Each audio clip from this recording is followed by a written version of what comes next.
Hi అండి అందరికీ. అందరూ ఎలా ఉన్నారు? నేనైతే చాలా చాలా బాగున్నాను. మీరు ఎలా ఉన్నారు? కామెంట్ చేయండి ఫ్రెండ్స్. ఈరోజు నేను ఎంతో టేస్టీ అయిన గవ్వలు చూపించబోతున్నాను. చాలా చాలా ఈజీగా ఎలా చేసుకోవాలో ఈ వీడియోలో చూపిస్తాను, చూసేయండి. ఇది బెల్లంతో చేసుకున్నాను. షుగర్ అవాయిడ్ చేసేసుకొని బెల్లంతో చాలా ఈజీగా ఎలా చేసుకోవాలో చూపిస్తాను, చూసేయండి. ముందుగా ఒక బౌల్ తీసేసుకొని అందులోకి మైదా పిండి వేసుకోవాలి. తర్వాత ఇంకో కప్పు కూడా వేస్తున్నాను, కానీ అందులో పావు కప్పు తగ్గించి వేస్తున్నాను. ఆ పావు కప్పు మందం ఉప్మా రవ్వ వేసుకుంటే క్రంచీగా వస్తాయండి. చాలా చాలా బాగుంటాయి ఉప్మా రవ్వ వేయడం వల్ల. మీకు వద్దనుకుంటే 2 కప్పుల మైదా పిండి అయినా వేసేసుకోవచ్చు. పావు కప్పు తగ్గించి సూజీ రవ్వ వేసుకుంటే చాలా క్రంచీగా వస్తాయి. మీ దగ్గర రవ్వ అనేది కొంచెం లావుగా ఉంటే ఒకసారి మిక్సీ పట్టేసుకొని తీసుకోవచ్చండి. తర్వాత అందులోకి కొంచెం ఉప్పు వేసేసుకోవాలి. అందులోకి వేసేసుకొని మొత్తం అంతా కలిపేసుకోవడమే. అందులోకి మరింత టేస్టీగా ఉండడానికి కోసం ఒక 2 టేబుల్ స్పూన్ల నెయ్యి వేసుకున్నాను. మీ దగ్గర నెయ్యి లేకపోతే ఆయిల్ అయినా వేసేసుకోవచ్చు. మొత్తం అంతా కలిపేసుకొని ఒక ఉండలాగా వస్తుందో లేదో చూసుకోవాలి. సరిపోకపోతే ఇంకొంచెం వేసుకోవాలి. చూసారా, ఇలా ముద్ద కట్టట్లేదు కదా, ఇంకొంచెం వేసేసుకొని మళ్ళీ ఒకసారి కలిపేసుకోవడమే. ఇది ఇంట్లో చేసిన నెయ్యి అండి, ప్యూర్ నెయ్యి. చాలా చాలా టేస్టీగా ఉంటుంది. మీకు కావాలంటే కామెంట్ చేయండి ఫ్రెండ్స్, వీడియో పెడతాను. ఇలా కలిపేసుకొని అందులోకి కొంచెంగా వాటర్ వేసేసుకొని చక్కగా కలిపేసుకోవడమే. మనకి చపాతీ పిండిలాగా సాఫ్ట్గా కలిపేసుకోవాలి. ఇందులో రవ్వ వేసాం కదా, కొంచెం వాటర్ ఎక్కువనే వేసుకొని మంచిగా సాఫ్ట్గా అయ్యేంత వరకు ముద్ద చేసేసుకొని పక్కకు పెట్టేసుకోవడమే. చూసారా, ఇలా స్టిక్కీ లాగానే కలుపుకోవాలి. ఎందుకంటే అందులో రవ్వ ఉంది కాబట్టి వాటర్ అంతా పీల్చేసుకుంటుంది, కొంచెం గట్టి పడుతుంది. ఇలా కలిపేసుకొని మూత పెట్టేసుకొని ఒక 10 నిమిషాలైనా పక్కకు పెట్టేసుకోవాలి. రవ్వ అనేది నానాలి కదా. చూసారా, ఇలా కలిపి పెట్టేసుకొని మూత పెట్టి ఒక 10 నిమిషాలు రెస్ట్ ఇవ్వాలండి. 10 నిమిషాల తర్వాత మూత తీసేసుకొని మళ్ళీ ఒకసారి కలిపేసుకోవాలి. మీకు స్టిక్కీగా అనిపిస్తే కొంచెం చేతికి అనేది ఆయిల్ అయినా నెయ్యి అయినా అప్లై చేసేసుకొని కలిపేసుకుంటే చేతికి స్టిక్కీగా ఉండదు, అతుక్కోకుండా ఉంటుందండి. పిండి అనేది సాఫ్ట్గా చాలా చాలా బాగుంటుంది. చూసారా, ఇలా కలిపి పెట్టుకున్న పిండిని చిన్నగా ఉండలు చేసేసుకొని పెట్టేసుకోవాలి. మనకి తెలుస్తుంది కదా, గవ్వలకి ఏ సైజ్ చేసుకుంటామో ఆ సైజులోకి చేసేసుకుంటే సరిపోతుంది. అన్నీ ఒకేసారి అయినా చేసుకోవచ్చు, లేదంటే మనం చేసి పెట్టేసుకొని కొన్ని కాల్చుకున్న తర్వాత మళ్ళీ కొంచెం చేసేసుకోవచ్చు, అవి కాలేంత వరకు. మొత్తం ఒక్కసారి చేసుకుంటే పిండి అనేది ఆరిపోయి విరిగిపోతాయండి. ఇలా అన్నిటినీ చిన్న ముద్దల్లాగా చేసేసుకొని మనకి ఇలా చెక్కపీట ఉంటుంది కదండి, గవ్వల పీట అనేది, దానికి కొంచెం అంత ఆయిల్ అప్లై చేసేసుకొని ఇలా పెట్టేసుకొని తిప్పేసుకుంటే చాలా ఈజీగా అయితే వచ్చేస్తాయండి. అన్నీ ఇలా చేసి పెట్టేసుకోవాలి. ముందుగా స్టవ్ మీద ఆయిల్ అనేది పెట్టేసుకోవాలి. ఆయిల్ మీడియం ఫ్లేమ్లో హీట్ అవుతూ ఉంటుంది కదా, ఇలా మనం చకచకా చేసేసుకొని ఆయిల్లో ఫ్రై చేయడమే. అందరి దగ్గర ఇలా ఉండదు కదా గవ్వల పీట అనేది, ఇలాంటి స్పూన్స్ అయితే అందరి దగ్గర ఉంటాయి కదా. ఇప్పుడు దీంతో ఎలా చేసుకోవాలో చూపిస్తాను, చూసేయండి. ఇలా చక్కగా చేసేసుకోవచ్చు అండి.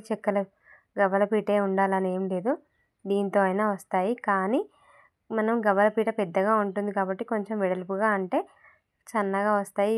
స్పూన్ అనేది కొంచెం చిన్నగా ఉంటుంది కాబట్టి ముద్ద అనేది కొంచెం చిన్న సైజులో చేసేసుకుంటే చక్కగా వస్తాయి. చూసారా రెండిటికి తేడా ఎలా ఉందో, ఈజీగా చేసేసుకోవచ్చండి ఎన్నైనా. ఇలా అన్నిటినీ ప్రిపేర్ చేసేసుకొని ఒక ప్లేట్లోకి అయితే తీసేసుకోవాలి. తర్వాత ఆయిల్ హీట్ అవుతూ ఉంటుంది. ఆయిల్ మీడియం ఫ్లేమ్లో పెట్టేసుకొని ఇవి ఒక్కొక్కటిగా వేసేసుకొని మంచిగా ఫ్రై చేసేసుకోవాలి. నేను మైదాపిండితో చేస్తున్నాను, కానీ మీ దగ్గర మీకు మైదాపిండి వద్దనుకుంటే గోధుమ పిండితో అయినా చేసేసుకోవచ్చండి. చాలా హెల్దీ కదా గోధుమ పిండి. నేను మరొకసారి గోధుమ పిండితో ఎలా చేసుకోవాలో చూపిస్తాను. ఆల్రెడీ మన ఛానల్లో కూడా ఉందండి, ఒకసారి కావాలంటే ఛానల్లోకి వెళ్ళి చూసేయండి. నేను ఈ వీడియో కింద లింక్ ఇస్తాను, చూసేయండి. గోధుమ పిండితో చేశాను, చాలా బాగా వస్తాయి గోధుమ పిండితో కూడా. చూసారా, వీటి అంత కలర్ ఏమి రాదు, ఎందుకంటే మైదాపిండితో చేసాం కాబట్టి. కొంచెం మనకి వేగిన తర్వాత అటు ఇటు తిప్పుకుంటూ కాల్చుకోవాలండి. మంచి రంగు వచ్చేంత వరకు ఫ్రై చేసేసుకొని జాలిగరిటలోకి తీసేసుకోవడమే. ఇవి ఎక్కువగా కలర్ రాదు కాబట్టి పైన బబుల్స్ అన్నీ పోయాక జాలిగరిటలోకి తీసేసుకుంటే క్రంచీగా ఉంటాయండి. చూసారా, ఈ కలర్ వస్తే సరిపోతుంది. మరి ఎక్కువ కలర్ వచ్చినా గట్టిగా వచ్చేస్తాయి. అలా కాకుండా ఈ కలర్ వస్తే పర్ఫెక్ట్గా వస్తాయండి. చూసారా, అన్నీ ఇలా తీసేసుకొని ఒక ప్లేట్లోకి అయితే వేసేసుకోవాలి. సెకండ్ బ్యాచ్ వేసేటప్పుడు కూడా ఆయిల్ చిన్నగా పెట్టేసుకొని మీడియం ఫ్లేమ్లో పెట్టేసుకొని ఫ్రై చేసుకోవాలి. చూసారా, అన్నీ ఇలా ఫ్రై చేసేసుకొని ఒక ప్లేట్లోకి తీసేసుకొని పక్కకు పెట్టేసుకోవాలి.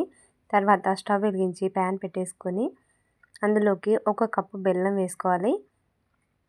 తర్వాత పావు కప్పు వాటర్ వేసుకోవాలి. పావు కప్పు అంటే ఒక 2-3 టేబుల్ స్పూన్ల వాటర్ అనేది వేసేసుకోవాలి. ఇది పాకం రానవసరం లేదు, కరిగితే సరిపోతుంది. ఇలా మొత్తం అంతా కరిగించుకోవాలి. అందులో మీకు ఏమైనా నలకలు డస్ట్ ఏమైనా ఉంటే వడకట్టేసుకొని వేసుకోవాలి. చూసారా, ఇలా మొత్తం అంతా మంచిగా బెల్లం కరిగించుకోవాలి. నా దాంట్లో నలకలు చెత్త ఏమీ లేదు కాబట్టి నేను డైరెక్ట్గా ఉంచేసుకున్నాను. ఇలా కరిగితే సరిపోతుంది. ఈ స్టేజ్లో మనకు కావాలంటే ఇలాచి పొడి వేసేసుకోవచ్చు. నేను ఇలాచి పొడి వేయట్లేదండి, 1 టేబుల్ స్పూన్ నెయ్యి వేసుకున్నాను. మీకు ఇలాచి పొడి కావాలంటే ఇలాచి పొడి వేసేసుకోవచ్చు, లేదంటే నెయ్యి ఫ్లేవర్ బాగుంటుంది కాబట్టి నేను 1½ టేబుల్ స్పూన్ నెయ్యి వేసుకున్నాను. మీకు కావాలంటే నెయ్యి ప్లేస్లో ఇలాచి ఫ్లేవర్ అయినా వేసేసుకోవచ్చు. ఇదంతా కలిపేసుకొని స్టవ్ ఆఫ్ చేసేసుకొని మనం ముందుగా ఫ్రై చేసి పెట్టుకున్న గవ్వలు ఉన్నాయి కదా, అన్నిటినీ ఇందులో వేసేసుకొని కలిపేసుకోవాలి. ఇలా ఫాస్ట్గా కలిపేసుకోవాలి, ఎందుకంటే పాకం అనేది తొందరగా గట్టి పడుతుంది కాబట్టి. ఇలా మొత్తం అంతా కలిపేసుకొని ప్లేట్లోకి విడివిడిగా వేసేసుకోవడమే. కలిపేటప్పుడు పాకం ఏదైనా చిక్కగా అనిపిస్తే 1 నిమిషం స్టవ్ ఆన్ చేసుకొని కలిపేసుకొని మళ్ళీ ఫాస్ట్గా ప్లేట్లోకి వేసేసుకోవడమే. ఎందుకంటే మనం కలుపుతూ ఉండగానే పాకం అనేది చిక్కపడుతుంది, గట్టి పడుతుంది కాబట్టి. ఇలా వేస్తుండగానే గట్టిగా వచ్చేస్తుంది పాకం అనేది. అలా కాకుండా ఫాస్ట్గా ప్లేట్లోకి సపరేట్గా వేసేసుకుంటే ఒకదాని వెనకాల ఒకటి అంటుకోకుండా అయితే ఉంటాయండి.